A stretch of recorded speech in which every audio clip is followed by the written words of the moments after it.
اللہ پاک نے فرمایا الہاکم التکاثر، تمہیں غافل رکھا مال کی زیادہ سے زیادہ ہوس نے، تمہیں غافل رکھا مال کی زیادہ سے زیادہ ہوس نے۔ اس کے تحت نبی پاک صلی اللہ علیہ وسلم بیان فرماتے ہیں کہ ابن آدم کے پاس، یعنی انسان کے پاس، آدمی کے پاس ایک سونے کی وادی ہو، ایک سونے کی وادی ہو، تو پھر بھی وہ اس خواہش کا اظہار کرے گا کاش میرے پاس دو وادیاں ہوتیں۔ اور نبی پاک علیہ السلام نے فرمایا انسان کا منہ صرف جو ہے مٹی بھر سکتی ہے اور کچھ نہیں بھر سکتا۔ جتنی جائیداد ہوگی اس میں ہوس بڑھتی چلی جائے گی، کاش اور ہوتا مال، کاش اور مال ہوتا۔ حضرت مطرف بیان کرتے کہ میرے والد نبی پاک علیہ السلام کے دربار میں حاضر ہوئے تو اس وقت نبی پاک علیہ السلام فرما رہے تھے انسان کہتا ہے میرا مال میرا مال میرا مال، پھر وہ نہیں دیکھتا انسان کہ اللہ ناراض ہو رہا ہے یا کسی قریبی یا بعیدی رشتہ دار سے خیانت ہو رہی ہے یا اپنے ملک سے غداری ہو رہی ہے، وہ اس چیز کو نہیں دیکھتا، بس وہ اس کی تڑپ یہ ہوتی ہے کہ فانی لذتوں کو حاصل کرنے کے لیے بس میرے پاس مال آنا چاہیے۔ اور کسی نے وہ پنجابی کا مقولہ نہ اے جہان مٹھا تے اگلا کہیں ڈٹھا، بس اس کے ذہن میں یہی ہوتا ہے۔ تو فرمایا اللہ پاک نے کہ تمہیں زیادہ مال کی ہوس نے غافل کر دیا۔ آگے فرمایا حتیٰ زرتم المقابر، یہاں تک کہ تم قبروں کی طرف چلے گئے، یعنی شام ہو گئی تمہاری اور تم مر چکے اور قبر میں جا پہنچے، اتنی تم ہوس رکھتے تھے کہ تمہیں یاد ہی نہ رہا۔ اور یہاں پر مفسر نے لکھا ہے کہ بسا اوقات ایسا ہوتا ہے کہ اپنے حصول کے لیے بندہ بڑے بڑے کاموں کو بھول جاتا ہے، جیسے اللہ تعالیٰ کو راضی کرنا، اس چیز کو بھی بھول جاتا ہے مال کی ہوس میں۔ اللہ اکبر۔ آگے فرمایا کلا سوف تعلمون، ہاں ہاں تم جان لو گے۔ یعنی کچھ باتیں جو ہیں نا وہ جذبات سے سمجھی جاتی ہیں، چہرے کے ریاکشن سے سمجھی جاتی ہے، یہ کیا کہنا چاہ رہا ہے؟ اللہ فرما رہا ہے کلا سوف تعلمون، ہاں ہاں تم جان لو گے۔ آگے پھر فرمایا ثم کلا سوف تعلمون، ہاں پھر ہاں ہاں تم جان لو گے، یعنی جب آؤ گے اس دار فانی کو چھوڑ کے پھر تم جان لو گے کہ تم نے کیا کیا تھا اور کیا کرنا چاہیے تھا تمہیں۔ فرمایا کلا لو تعلمون علم الیقین، ہاں ہاں اگر تمہیں یقین ہوتا کہ جو تم نے وقت ضائع کیا ہے تو تم جان جاتے یہ نعمتیں ابدی نعمتیں جنت میں دیکھ کر، وہ جو جنت دیکھنی ہے وہاں پر نعمتیں دکھائی جائیں گی۔ حدیث پاک میں آتا ہے نا کہ جب بندہ مرنے لگتا ہے تو اس کے سامنے جنت بھی دکھائی جاتی ہے، اگر وہ نیک اعمال کا ذخیرہ اس کے پاس نہیں ہوتا تو پھر اس کو جنت دکھائی جاتی ہے اور کہا جاتا ہے اگر تو اچھے کام کرتا تیرا ٹھکانہ یہ ہونا تھا۔ تو فرمایا آگے لَتَرَوُنَّ الْجَحِيمَ، کہ تم جہنم کو دیکھ لو گے، تم جہنم کو دیکھ لو گے۔ ثُمَّ لَتَرَوُنَّهَا عَيْنَ الْيَقِينَ، پھر ضرور تم علم یقین کے ساتھ، یقینی آنکھ کے ساتھ تم جہنم دیکھ لو گے۔ یہاں پر مفسر نے اس بات کو واضح کیا ہے کہ ہر بندہ مرنے کے بعد یعنی سر محشر جو ہے وہ جہنم کو دیکھے گا، اور جو کافر اور فاسق ہے وہ جہنم کو کیسے دیکھے گا کہ ہمیشہ ہمیشہ جہنم میں چلا جائے گا، تو وہ اپنی آنکھ سے دیکھ لے گا، رہے گا وہیں۔ اور جو مومن ہے وہ بھی جہنم کو دیکھے گا کیونکہ اس نے جہنم کے پل سے گزرنا ہے۔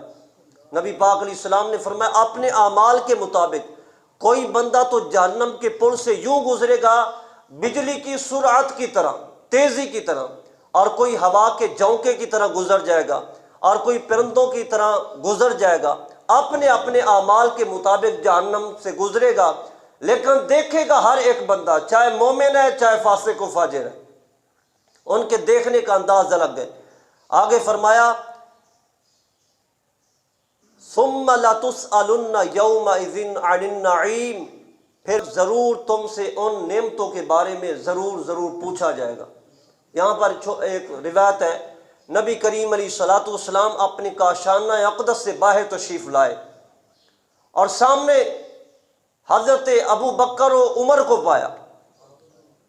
نبی کریم علیہ الصلوۃ والسلام نے فرمایا آپ کو گھر سے کس چیز نے نکالا؟ تو جو دونوں صحابہ نے بیک زباں کہا الجوع یا رسول اللہ صلی اللہ علیہ وسلم، اے اللہ کے رسول صلی اللہ علیہ وسلم، ہمیں بھوک نے گھر سے باہر نکال دیا، گھر میں کھانے کو کچھ نہیں تھا اور بھوک اتنی لگی کہ ہم باہر آ گئے گھر سے، تلاش کریں۔ حضور نے فرمایا مجھے بھی اسی چیز نے گھر سے باہر نکالا۔ حضور بھی فرماتے مجھے بھی بڑی بھوک لگی، ہمارے پاس تو بے تحاشا بے بہا کھانے ہیں، ہر چیزوں کی ہر طرح کی ہمارے پاس نعمت جو ہے ہمیں اویلیبل ہے، میسر ہے۔ حضور فرماتے ہیں کہ مجھے بھی اسی چیز نے نکالا۔ کس چیز نے؟ بھوک نے گھر سے باہر نکالا ہے۔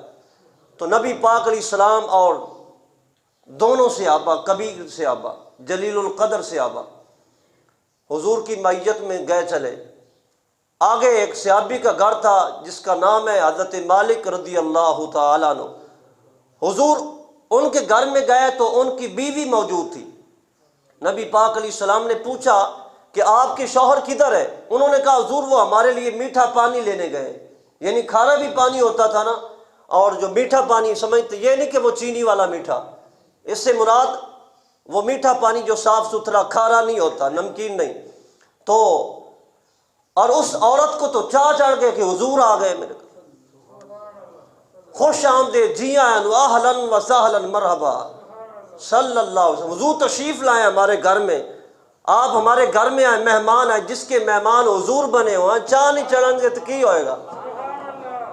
اس صحابی نے بیٹھایا، اتنی دیر میں صحابیہ نے بیٹھایا، اتنی دیر میں وہ صحابی بھی آ گئے اور اس نے دیکھی کنڈیشن صحابہ کی اور حضور کی، تو اس سے پھر رہا نہ گیا اور پھر وہ بھاگے اپنے باغ کی طرف اور بڑی تیزی کے ساتھ گئے اور انہوں نے کھجوروں کا خوشہ توڑا، گچھا توڑا، جس پر پکے بھی، وہ کھجوریں پکی بھی تھیں اور کچھ نارمل تھیں اور کچھ کچی تھیں، وہ توڑ کر جلدی لائے حضور کے دربار میں پہ، حضور ان تناول فرمائے اور میں آپ کے لیے اور بھی کچھ اہتمام کرتا ہوں۔ حضور اسلام اور صحابہ وہ کھانے لگے اور اس صحابی نے چھری اٹھائی اور اپنی بکری کو لیا۔ حضور نے فرمایا دودھ والی جو ہے نا اس کو ذبح نہ کرنا۔ اس نے پھر بکری کو ذبح کیا اور نبی کریم صلی اللہ اس کو بھونا، اس کو پکایا، پھر نبی پاک علیہ الصلوۃ والسلام کے سامنے رکھا، نبی پاک علیہ السلام نے اس کو کھایا، صحابہ نے بھی کھایا، اور یہ کھانا کھانے کے بعد نبی کریم علیہ السلام نے فرمایا ثم لتسألن یومئذ عن النعیم، تم سے ضرور ان نعمتوں کے بارے میں پوچھا جائے گا۔ اب ہم اپنے گریبان میں جھانکیں کہ ہم کتنی نعمتیں اڑاتے ہیں اور کھاتے ہیں اور وقت کو ضائع کرتے ہیں۔ کل ان نعمتوں کے بارے میں ہم سے پوچھا جائے گا۔ دنیا میں سب سے بڑی نعمت کیا ہے ہمارے پاس جو اللہ نے ہمیں دی ہے؟ وہ ہے وقت۔ وہ کیا ہے؟ وقت ہے ہمارے پاس، جو سب سے بڑی نعمت اور اعلیٰ نعمت ہے، جو ہم چوکوں میں اور پھٹوں میں لپڑ کر کے گزار دیتے ہیں، ضائع کر دیتے ہیں۔ فرمایا ثم لتسألن یومئذ عن النعیم، تم سے ہر نعمت کے بارے میں پوچھا جائے گا۔ تو ہمیں غور و فکر کرنا چاہیے کہ کتنی اللہ پاک نے ہم کو نعمتیں عطا فرمائی ہیں، تو ہمیں ان کا حساب دینا ہوگا۔ حساب دیے بغیر ہماری جان نہیں چھوٹنی۔ نبی پاک علیہ السلام نے فرمایا سر محشر جب سورج 1.25 میل کے فاصلے پر ہوگا، اپنی گرمی برسا رہا ہوگا اور زمین تانبے کی ہوگی، اور وہ اپنی، یہ تو زمین ہے نا دوسری مٹی کی، یہ گرمی تپش کو جذب کر لیتی ہے اور تانبے کی زمین تپ رہی ہوگی، اور بندہ کھڑا ہوگا، اس کے اپنا پسینہ اتنا ہوگا، کوئی تو اپنے گھٹنوں تک، کوئی اپنے پہلو تک، کوئی اپنے سینے تک، اور کوئی ڈبکیاں لے رہا ہوگا پسینے میں، اور اس وقت تک اس کے قدم نہیں ہٹیں گے، ہلے گا نہیں جب تک اپنا حساب نہیں دے لے گا۔ اپنا حساب دینا اس وقت اتنا کٹھن اور مشکل ہوگا۔